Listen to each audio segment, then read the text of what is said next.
Hai. Selamat datang kembali di channel Min Donghua. Di video kali ini kita akan melanjutkan cerita Donghua, Better Truck The Heaven. Gak pakai lama-lama lagi, langsung aja kita ke ceritanya. Cekidot.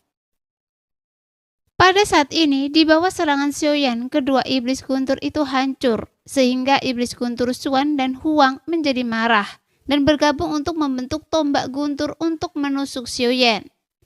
Saat mereka menyerang dan marah, petir itu menyambar seperti hembusan angin dengan kekuatan yang besar.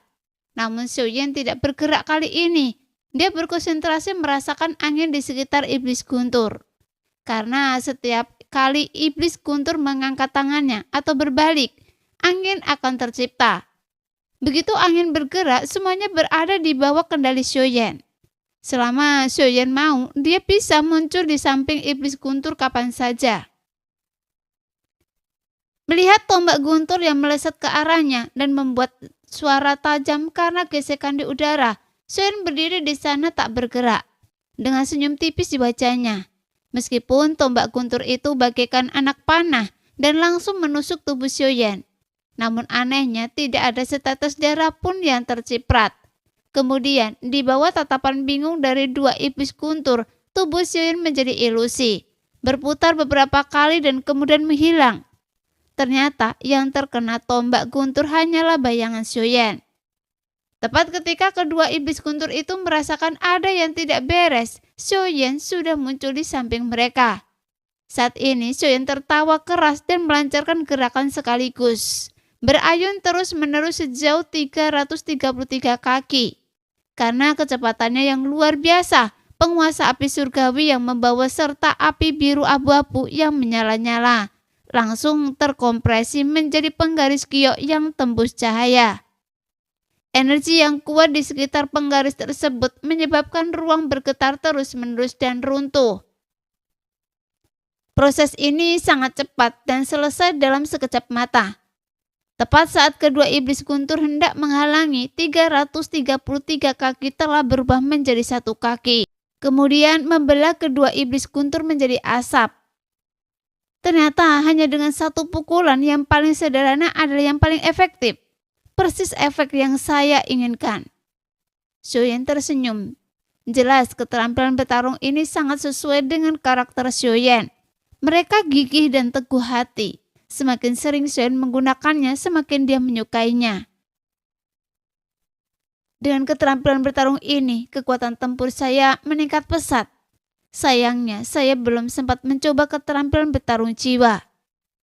Xiaoyan merasa sedikit menyesal. Kemudian alisnya berubah dengan dingin dan matanya tertuju pada guntur dan kilat yang sedang terjadi di awan yang bergulir. Untuk kesengsaraan guntur berikutnya, mari kita lihat siapa yang lebih kuat. Setelah percobaan sebelumnya, kepercayaan diri Xiaoyan meningkat pesat. Dia melambaikan bayangan 1000 kaki lagi dan ratusan bayangan penguasa bergabung menjadi satu, menghadapi guntur ungu yang berputar-putar. Sehingga penguasa berat dan guntur bertabrakan, membuat suara berderak terus-menerus. Dengan kekuatan yang mampu menahan langit, Xiaoyan menebas 4 penguasa tanpa bayangan setinggi 1000 kaki, secara berurutan dalam sekejap. Setiap penguasa terhubung satu sama lain dan beratnya juga luar biasa, yang bertabrakan sepenuhnya dengan amukan guntur. Setelah terdengar suara keras di langit, seolah-olah langit dan bumi runtuh, kemudian aura mengerikan menyebar ke segala arah. Ada kilatan dan awan di mana-mana, bahkan ada kekuatan penghancur yang memenuhi langit. Namun tak lama kemudian, gelombang lautan awan itu bergulung menjauh, perlahan-lahan memperlihatkan hamparan biru yang luas setelah badai guntur. Xiaoyan berdiri tegak dengan penggaris berat di tangannya tidak terluka. Penguatan pil kultivasi, bantuan 2 roh hantu, 3 api surgawi, dan keterampilan bertarung tingkat semi suci. Setelah semua ini digabungkan, itu membuat malapetaka guntur bintang 4 menjadi tidak sulit sama sekali. Xiaoyan mendesah pelan dan tubuhnya melayang turun bersama angin. Seolah-olah bumi bisa menyusut menjadi 1 inci. Tubuhnya ringan dan anggun dan dia mencapai tanah dalam sekejap mata. Saat langkah kakinya menyentuh tanah, tidak ada setitik debu pun yang berterbangan. Misteri angin berlalu tanpa meninggalkan jejak membuat Xiaoyan sangat senang. Setelah guntur di langit telah menghilang, energi paling murni antara langit dan bumi mengalir turun dari langit dan melilit Xiaoyan dengan erat. Kemudian mengalir ke tubuh Xiaoyan dan membasuh setiap inci kulit Xiaoyan. Perbedaan satu bintang sungguh membuat perbedaan besar. Xiaoyan berdiri dengan tenang, menerima aliran energi dari langit dan bumi, merasakan kekuatan fisik dan kondensasi semangat juangnya. Setelah dipromosikan menjadi Kaisar Do bintang 4, ada kekuatan mengerikan yang bersinar di matanya. Menurut perkiraan awal, kemampuan tempur saat ini setidaknya 10 kali lebih kuat dari sebelumnya. Mata Xiaoyan sebening kristal saat dia menatap ke depan, menunjukkan keyakinan penuh. Sekarang, jika Xiaoyan menghadapi lawan yang jauh lebih kuat darinya, ia yakin dapat mengalahkan lawan tersebut. Ini bukan kesombongan, tetapi kekuatan yang diduduki oleh fondasi yang cukup. Jika saya menyerap semua inti sihir yang tersisa, saya ingin tahu level apa yang bisa saya capai. Xiaoyan merasakan manisnya kekuatan dan menatap inti sihir yang melayang di udara dengan mata berapi-api. Saat pikirannya berubah, wajah tampan Xiaoyan berubah dan formasi pun diaktifkan untuk menyerap inti sihir yang tersisa. Setelah dipromosikan menjadi Dodi bintang 4, Xiaoyan dapat menyerap lebih banyak inti sihir sekaligus dan kecepatan penyerapan inti sihir meningkat pesat. Seiring berjalannya waktu, pakaian Xiaoyan berkibar dalam formasi. Dia tampak sangat heroik dan auranya meningkat pesat. Namun dia hanya berhasil mencapai tahap tengah bintang 4 dan seluruh inti sihirnya hancur menjadi serpihan-serpihan kecil, abu yang berterbangan karena energinya hilang dan berhamburan diterpa angin. Iblis mengkonsumsi terlalu banyak inti sihir untuk meningkatkan kekuatan mereka. Setelah menyerap begitu banyak inti sihir bintang 4, mereka hanya dapat mencapai tahap tengah bintang 4. Xiaoyan melambaikan lengan bajunya dengan ringan, menyingkirkan abu inti sihir yang tersisa dengan sedikit ekspresi ketidakberdayaan di matanya. Seiring berjalannya waktu, keadaan akan semakin sulit. Jika saya mencapai 6 bintang, inti sihir yang saya perlukan akan memiliki tingkatan dan jumlah yang berbeda. Xiaoyan merasa kulit kepalanya geli hanya dengan memikirkannya. Kita bicarakan nanti saja. Kali ini saya berhasil menembus tahap tengah 4 bintang yang menghemat waktu saya puluhan ribu tahun. Jadi ini sudah sangat cepat. Xiaoyan berpikir hanya butuh waktu lebih dari 10 tahun sejak pertama kali dia datang ke benua Dodi hingga dia berada di tahap tengah bintang 4 saat ini. Dan suasana hatinya tiba-tiba membaik. Sebelumnya saya merasakan bahwa kekuatan api surgawi telah meningkat setelah kekuatan doki saya meningkat. Tetapi saya tidak yakin seberapa besar peningkatannya. Xiaoyan menjadi bersemangat dan bergerak sesuai dengan hatinya. Api surgawi yang berkobar meluap dari tubuhnya mencapai ketinggian lebih dari 10 kaki. Dan nyala apinya membumbung ke langit. Xiaoyan mengepalkan tangannya dan api itu mengeluarkan suara seperti tsunami, bergulung ke segala arah dan membakar kehampaan menjadi kekacauan. Kekuatan api surgawi telah meningkat setidaknya 20%. Apakah ada manfaat seperti itu untuk maju ke level berikutnya? Mata Xiaoyan berkedip saat dia berbicara pada dirinya sendiri. Saya harus melaporkan kabar baik ini kepada Zanlo. Sekarang saya memiliki kekuatan untuk melahap darah klan monster. Kata Xiaoyan dan gembira melintas ke menara. Berpikir bahwa ia akan segera memiliki darah ras monster, mampu melahap segel roh dan maju ke teknik pembakaran. Xiaoyan sangat gembira. Zanlo, saya... Xiaoyan baru saja membuka mulutnya untuk berbicara, tapi dia ketakutan ketika melihat pemandangan di depannya. Jadi dia menelannya kembali. Karena langit di dalam menara dipenuhi cahaya hijau yang menyebar melingkar seperti gelombang air. Kemanapun cahaya itu sampai, menara itu berguncang hebat dan suara gemuruhnya memekakkan telinga. Xiaoyan sangat khawatir menara itu akan runtuh kapan saja, karena cahaya hijau itu semakin terang saat naik ke atas. Saat mencapai puncak menara, cahayanya terbungkus rapat, seolah-olah ada nebula yang turun. Cahaya itu begitu terang sehingga orang hampir tidak bisa melihatnya secara langsung. Kemudian tekanan yang sangat besar dan mengerikan menekan Xiaoyan, dan dia merasa hampir tidak bisa bernafas. Apa yang terjadi? Ini sedikit mirip dengan terakhir kali, tetapi kekuatannya benar-benar pada level yang berbeda. Xiaoyan bergumam pada dirinya sendiri, dan sebelum dia bisa bereaksi terhadap apa yang terjadi, dia melihat cahaya kemasan terbang ke arahnya, dan arus udara di sepanjang jalan bergejolak dan bergerak ke samping. Xiaoyan tanpa sadar mengulurkan tangannya untuk menangkapnya, tetapi cahaya kemasan itu sangat cepat dan Xiaoyan melewatkannya. Di bawah tatapan Xiaoyan yang tercengang, cahaya kemasan itu membentuk bola dan terlempar keluar menara, hanya menyisakan teriakan yang bergema di menara untuk waktu yang lama. Mengapa suara itu terdengar begitu familiar? Xiaoyan berpikir keras, alisnya sedikit mengendur, lalu tiba-tiba menegang. Dia mengangkat kepalanya dan meraung. Zanlo, mengapa Anda mengusir Long Yi? Jelas sosok emas itu tak lain adalah Long Yi. Setelah terlempar keluar dari menara, ia berputar di udara beberapa kali, lalu kepalanya terbenam ke tanah yang lunak. Ia menatap menara kecil itu dengan ekspresi sedih di wajahnya.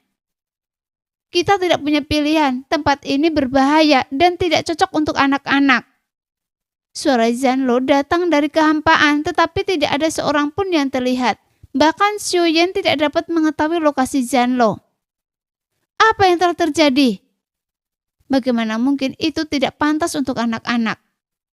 Xiaoyan bingung bagaimana masalah ini berhubungan dengan Long Yi. Zanlo, di mana Anda? Melihat Zanlo tidak menjawab untuk waktu yang lama, Xiaoyan melangkah ke dalam kehampaan dengan cemas, menaiki tangga, dan ketika dia mencapai udara, dia melihat sekeliling untuk mencari sosok Zanlo. Namun kabut putih di menara semakin tebal dan tebal, sehingga Xiaoyan bahkan tidak dapat melihat tangannya di depan wajahnya. Cahaya hijau saling bersilangan di dalamnya, membuat suasana sedikit suram. Suara benturan cepat yang datang dari puncak menara membuat orang merasa mati rasa. Saya di sini. Zanlo muncul di samping Xiaoyan tanpa suara, yang membuat Xiaoyan takut. Waktu hampir habis dan tidak ada waktu untuk menjelaskan. Anda datang di waktu yang tepat, karena masalah ini ada hubungannya dengan Anda. Mendengar itu, Xiaoyan benar-benar bingung saat ini. Jadi dia bertanya, ini ada hubungannya dengan saya? Iya. Zanlo tidak lagi memperhatikan Xiaoyan dan berbalik untuk melihat ke puncak menara. Dengan kekhawatiran yang tak tersamarkan di matanya, sehingga Xiaoyan merasa sedikit bosan setelah tidak mendapat tanggapan dari Zanlo, dan dia mengikuti tatapan Zanlo ke atas. Di puncak menara, nebula hijau bersinar semakin terang, dan suara benturannya semakin keras, seperti naga yang membelah langit, berguncang ke segala arah dengan nebula hijau sebagai pusatnya. Dalam kesan Xiaoyan, dinding atas menara tidak bisa dihancurkan, sebenarnya memiliki retakan kecil. Mengapa Anda tidak mengambil tindakan? Ini agak berbahaya. Xiaoyan segera menutup telinganya dengan tangannya dan berteriak keras sangat khawatir dengan keselamatan menara. Tetapi Zanlo masih tidak bereaksi sama sekali. Ekspresinya menjadi lebih serius. Saat ini gelombang suara tak kasat mata yang dihasilkan oleh benturan keras itu memiliki daya rusak yang sangat besar. Jika Xiaoyan tidak dilindungi oleh api surgawi dan roh hantu, dia pasti sudah terluka sejak lama. Jadi baru pada saat itulah Xiaoyan mengerti mengapa Zanlo mengusir Long Yi. Tapi apa hubungan dengan pantas untuk anak-anak? Xiaoyan masih belum bisa menemukan jawabannya. Sementara Xiaoyan tengah bertanya-tanya, tanda-tanda emas berkelebat di puncak menara, dan cahaya emas yang tak berujung bergulung dan mendidih, membentuk jaring langit tak kasat mata yang mengunci erat nebula hijau itu. Seakan-akan berusaha menyegelnya dengan paksa. Kemanapun cahaya kemasan itu menjangkau, retakan pada langit-langit dan dinding nyaris sembuh, seolah-olah terlahir kembali tanpa jejak retakan tersisa. Menara yang ajaib. Terbuat dari bahan apa menara itu? Mengapa menara itu bisa memperbaiki dirinya sendiri? Xiuyan sangat penasaran, tetapi dia tahu bahwa Zanlo tidak akan memberinya jawaban apapun, karena selain nebula hijau, tidak ada apa-apapun lagi di mata Zanlo saat ini. Saya berharap kali ini berhasil. Jika tidak, kita harus menunggu puluhan ribu tahun atau bahkan lebih lama lagi. Zanlo bergumam dan tatapan matanya yang kosong jarang membuat kulit kepala Xiuyan terasa dingin. Jangan menatap saya seperti itu, seolah-olah semua perubahan di sini ada hubungannya dengan saya. Xiuyan memutar matanya dan bergumam pelan. Tepat ketika jaring yang dibentuk oleh rune emas hendak mengikat ke nebula hijau, sebuah sosok yang tampak seperti ular tetapi bukan ular bergegas keluar dari nebula. Tetapi kali ini lebih besar dan lebih padat daripada terakhir kali Xiuyan melihatnya. Tubuh yang panjangnya beberapa ribu kaki melonjak dengan tekanan yang luar biasa, dan sisik-sisik seukuran selimut itu memperlihatkan aura seorang raja kuno. Di dahi, tanduk giok putih yang panjangnya lebih dari 100 kaki diukir dengan rune kuno, dan saat rune mengalir, aura jaring langit emas segera melemah. Namun sosok yang mirip ular tapi bukan ular itu tampak sangat marah dengan pembatasan yang diberlakukan padanya oleh aturan langit dan bumi. Dia mengayunkan ekornya seperti pilar raksasa dan terus-menerus menghantam dinding batu, sehingga suara yang memekakkan telinga bergema di antara langit dan bumi. Setelah ekor raksasa menghantamnya dinding batu dan jaring emas, menyebabkan percikan api berterbangan, dan cahaya kemasan melesat ke langit. Namun bayangan ular itu secepat angin dan kilat berjuang di jaring langit emas. Xiuyan tidak tahu berapa banyak ekor yang telah sosok ini ayunkan, menyebabkan retakan yang tak terhitung jumlahnya menyebar kemana-mana di dinding batu di puncak menara. Zanlo, makhluk apa ini hingga memiliki kekuatan yang begitu kuat? Jika Anda tidak mengambil tindakan, menara ini akan hancur. Xiuyan sangat cemas. Hanya sedikit lagi. Zanlo menjadi sedikit bersemangat saat melihat cahaya kemasan itu memudar. Apakah Anda ingin monster ini menghancurkan menara? Apa maksud Anda sebentar lagi? Jika menara ini hancur, Anda bahkan akan kehilangan tempat tinggal. Xiuyan menasihati Zanlo dengan sungguh-sungguh. Bukannya Xiuyan tidak mau bertindak, tapi dengan kekuatan Xiuyan saat ini, bagaimana mungkin dia bisa menandingi monster tak dikenal ini? Apakah menara ini semudah itu dihancurkan? Zanlo melirik Xiuyan dari samping seolah-olah dia sedang melihat orang idiot. Lupakan saja, kalau Anda tidak pergi, saya akan pergi. Xiuyan menatap cahaya keemasan jaring langit dan melihat tanda-tanda kehancuran. Dia tidak lagi peduli apakah dia cukup kuat atau ketidaknormalan Zanlo. Kemudian Xiuyan mengambil penguasa api surgawi dan siap menghadapinya. Dengan kekuatan Anda yang hanya 4 bintang, itu bahkan tidak cukup untuk mengisi celah pada giginya. Zanlo meraih Xiuyan menunjuk ke arah mulut bayangan ular yang berdarah itu dan berkata kepada Xiuyan, "Tetaplah di sini dengan patuh, itu akan baik untuk Anda." Anda menyebut ini sebuah manfaat. Menara ini akan dihancurkan olehnya dan saya tidak membutuhkannya. Mata Xiuyan hampir merah. Penguasa api surgawi diselimuti nyala api dan semangat juangnya meluap dari tubuhnya. Dia hendak menerjang maju dan bertarung sampai mati. Jaring emas adalah aturan langit dan bumi. Mereka yang tidak cukup kuat untuk menjadi Dodi dan datang ke benua Dodi secara alami akan dibatasi oleh aturan langit dan bumi. Namun jika dia tidak dapat menembus jaring emas ini, Anda tidak bisa mendapatkan garis keturunan klan monster Anda. Karena dorongan Xiuyan itu memaksa Zanlo mengatakan sebagian kebenaran. Garis keturunan monster saya ada hubungannya dengan ular ini. Apakah Anda akan membunuhnya dan membiarkan darahnya mengalir agar saya serap? Kata-kata Zanlo membuat Xiuyan langsung berhenti dan dia tidak bisa menahan perasaan senang. Tetapi membandingkan menara ini dengan garis keturunan monster, sulit untuk memilih di antara keduanya. Xiaoyan langsung teringat sisi lainnya. Jika menara itu hancur, kerugiannya tidak akan kurang dari tidak memiliki garis keturunan monster. Jadi kegembiraan Xiaoyan yang baru saja muncul langsung menghilang. Anda benar-benar terlalu khawatir. Saya sudah bilang pada Anda bahwa menara ini tidak akan bisa dihancurkan dengan mudah. Yanlo melihat ekspresi Xiaoyan berubah begitu banyak dalam sekejap dan merasa sangat puas. Karena jarang sekali melihat ekspresi Xiaoyan berubah begitu banyak dalam sekejap. Apa Anda yakin? Meskipun Xiaoyan percaya pada Yanlo, menara ini sangat penting baginya. Jadi dia bertanya lagi untuk konfirmasi. Saya yakin. Tetapi menurut apa yang Anda katakan, itu hanya mencapai level Dodi. Mengapa begitu kuat? Bahkan dengan kekuatan Dodi bintang 4 saya sama sekali tidak merasa percaya diri untuk melawannya.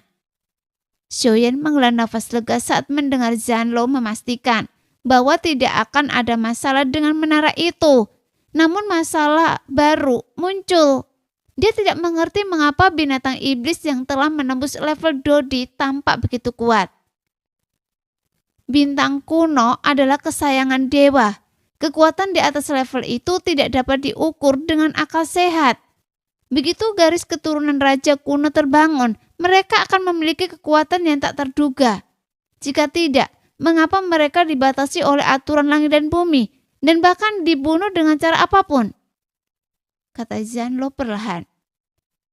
Tetapi sebaiknya Anda berhati-hati dengan kata-kata Anda dan jangan menyebut orang lain monster di mana-mana. Jika tidak, Anda akan menyesalinya nanti. Yanlo menambahkan dengan nada sarkasme di kata-katanya. Bukankah sebaiknya kita membunuhnya setelah ia berhasil menerobos dan mengambil darahnya untuk memurnikan garis keturunan saya? Apakah perlu bersikap sopan? Xiaoyan bingung. Apakah perlu bersikap begitu sopan kepada binatang buas yang menunggu untuk disembelih? Membunuhnya? Kecuali Anda tidak ingin hidup atau Anda berencana untuk melawan seluruh ras monster. Yanlo tersenyum sangat misterius. Tidak membunuh? Lalu bagaimana caranya saya melahap darah ras iblis? Apa hubungannya membunuhnya dengan klan monster? Xiaoyan bingung. Ini ular suci klan monster, binatang suci totem klan monster. Seluruh klan iblis akan bereaksi keras terhadap kebangkitannya. Jika Anda cukup berani membunuhnya, saya tidak akan terlibat dalam kekacauan ini. Saya sudah terlalu tua untuk menahan pengejaran dan pembunuhan seluruh klan monster. Yanlo merutkan bibirnya dan berkata, Sial, apakah orang ini begitu kuat? Lalu apa yang harus saya lakukan? Beranikah kita membiarkannya dia berdarah? Bukankah garis keturunan monsternya akan hilang? Xiaoyan terkejut dengan asal-usul ular raksasa itu. Jika tidak membunuhnya, apakah kita berani melepaskan darahnya hidup-hidup untuk memperbaiki garis keturunannya?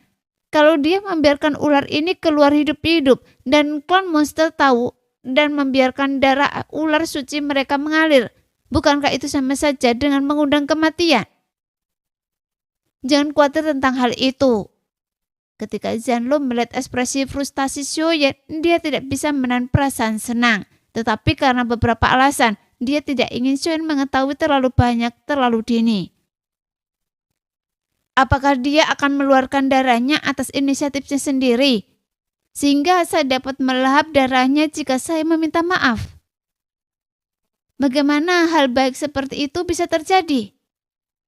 Xiaoyan sama sekali tidak mempercayainya. Mendengar itu, Yanlo tersenyum dan tidak menjelaskan lebih lanjut. Tepat ketika Xiaoyan hendak mengganggunya dan mencari tahu akar permasalahannya, ular suci itu menjadi marah setelah melihat bahwa ular itu tidak dapat melawan untuk waktu yang lama. Cahaya hijau menjadi lebih intens dan tubuhnya menjadi hampir bening. Dia mengayunkan ekornya yang besar dan menghantamnya dengan keras ke dinding batu dan meninggalkan bekas sedalam setengah kaki. Setelah dihantam oleh ular suci dan kekuatan seperti itu, jaring emas dengan runa berkilau meredup dengan cepat. dan akhirnya tidak dapat bertahan lebih lama lagi. Cahaya kemasan berubah menjadi aliran cahaya kecil dan menghilang ke dalam dinding batu. Kemudian bayangan ular yang tak terlepas dari belenggu itu perlahan mengeras, melayang di atas menara dengan sepasang sayap besar yang sama-sama terbentang di punggungnya. Api hijau membumbung, membakar kekosongan hingga akar terdistorsi. Tubuh yang panjangnya 1000-an kaki itu bergoyang lembut dan sangat mengejutkan. Bahkan setiap sisiknya sama mempesona seperti zamrud. Setelah melepaskan diri dari belenggu dan mendapatkan kembali kebebasannya, ular suci itu sangat gembira. Dia melolong ke langit dengan suara yang jelas dan jauh. Kemudian 99 dan 81 ular kecil ilusi muncul di sekitarnya. Mengelilinginya seperti bintang-bintang yang melilingi bulan, sehingga membuat orang ingin bersujud dan menyembahnya. Wajah Xiaoyan berubah drastis. Kengerian ular suci ini jauh di luar imajinasinya. Dia merasa bahwa meminta garis keturunan monster sekuat itu sama saja dengan mencari kematian. Tiba-tiba ular suci itu memutar tubuhnya. Matanya menatap dingin ke arah 2 orang kecil di bawahnya. Dalam ingatannya saat baru bangun, jelas sekali dia menganggap kedua orang itu sebagai pelaku yang mengikatnya. Dia menukik ke bawah dan menerkam kedua orang itu. Pada saat yang sama, 99 dan 81 bayangan ular ilusi yang melilinginya menyerbu secara bersamaan. Dalam sekejap, api hijau menutupi langit dan menyelimuti Zanlo dan Xiaoyan. Setiap kesalahan pasti ada pelakunya. Setiap utang pasti ada kreditornya. Mengapa Anda mencari kami? Xiaoyan tersenyum pahit dan mengangkat penguasa api surgawi siap bertarung, tetapi Zanlo tidak bereaksi sama sekali. Sekarang ular suci itu semakin dekat dan badai yang dibawanya meniup pakaian Xiaoyan dan Zanlo dengan erat ke tubuh mereka. Gigi tajam di mulutnya yang berdarah seperti 2 tombak berdarah, memancarkan cahaya tajam dan menusuk kulit Xiaoyan dari jarak jauh, menyebabkan sedikit rasa sakit. Sepertinya, akhir-akhir ini Anda agak tidak normal. Xiaoyan menatap Zanlo yang berdiri seperti patung kayu dan mendesah. Dia segera mengumpulkan semangat juangnya dan hendak menyayunkan bayangan 1000 kaki di atas berikutnya. Anak kecil, jangan bergerak. Jangan khawatir, garis keturunan raja kuno yang kuat jelas bukan sesuatu yang dapat dikendalikannya sekarang. Kekuatannya telah habis dalam terobosan sebelumnya dan sekarang hanya kekuatan yang terkuras. Jadi tangkap saja dan jangan sakiti sama sekali. Jika tidak, Anda akan menyesalinya seumur hidup. Zanlo tiba-tiba angkat bicara untuk menghentikan Xiaoyan. Xiaoyan menatap ular suci yang datang agresif ke arahnya dan agak skeptis dengan apa yang dikatakan Zanlo. Tetapi dia tetap menahan diri untuk tidak mengayunkan bayangan 1000 kaki.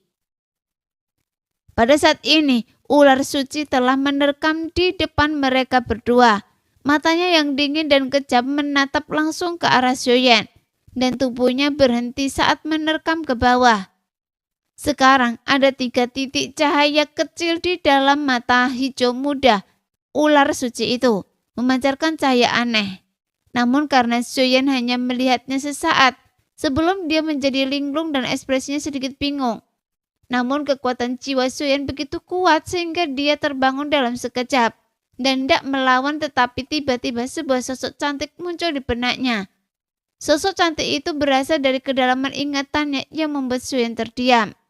Pada saat ini, yang muncul di benak Xiaoyan adalah sosok King Lin yang anggun. Ciri-ciri di matanya persis sama dengan ciri-ciri ular suci di depannya. Jadi Xiaoyan penasaran, apakah King Lin baik-baik saja di benua Doqi sekarang? Apakah masih semuda dulu? Setelah ular suci yang melayang di udara, awalnya dia memperlihatkan sedikit kebingungan di matanya, keterkejutan, dan kemudian kegembiraan. Semua kekuatan di tubuhnya terkuras habis, dan tubuhnya yang besar dengan cepat menyusut dan jatuh. Xiaoyan masih berdiri di sana dengan linglung. Perasaan akrab yang tak dapat dijelaskan langsung mengurangi permusuhannya terhadap ular suci. Dia samar-samar merasa bahwa ular suci itu tampaknya tidak memiliki niat membunuh terhadapnya secara tiba-tiba. Sebaliknya, dia memiliki perasaan yang sangat aneh. Seolah-olah ular suci itu adalah teman lama yang ditemuinya lagi setelah lama berpisah. Bagaimana ini mungkin? Shen merasa itu konyol dan menggelengkan kepalanya dengan putus asa. Dia tidak mengerti mengapa dia menghubungkan ular suci yang begitu kuat dengan King Lin. Sekarang saya serahkan ini kepada Anda, anggap saja serius. Apakah Anda bisa berhasil memurnikan garis keturunan monster tergantung pada Anda. Pada saat ini Zhanlo bergerak secepat angin. Segel tangannya berubah dengan cepat dan dia memasang banyak penghalang di udara, mengelilingi Shen dan ular suci. Zhanlo, Anda mau kemana? Bagaimana Anda bisa menjadi orang seperti itu? Shen berteriak dengan marah karena Zhanlo benar-benar mundur dari pertempuran pada saat kritis ini, meninggalkan Xiaoyan sendirian menghadapi monster sekuat itu. Tidak pantas bagi saya untuk hadir di acara romantis seperti ini. Jangan khawatir, penghalang itu mengisolasi semuanya di sini dan Anda bisa melakukan apa yang perlu Anda lakukan. Suara Zhanlo datang dari jauh dan tidak seorang pun tahu kemana hilangnya.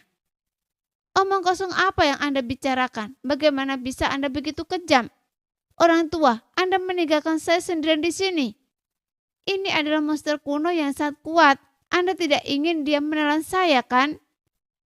Xiaoyan sama sekali tidak mengerti apa yang sedang dibicarakan Zhanlo. Dia hanya sangat marah, tetapi ketika dia melihat sekelilingnya karena tidak dapat menemukan jejak Zhanlo.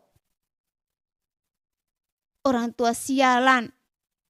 Xiaoyan bergumam dengan getir, tetapi dalam hatinya dia tahu bahwa dia pasti tidak dalam bahaya.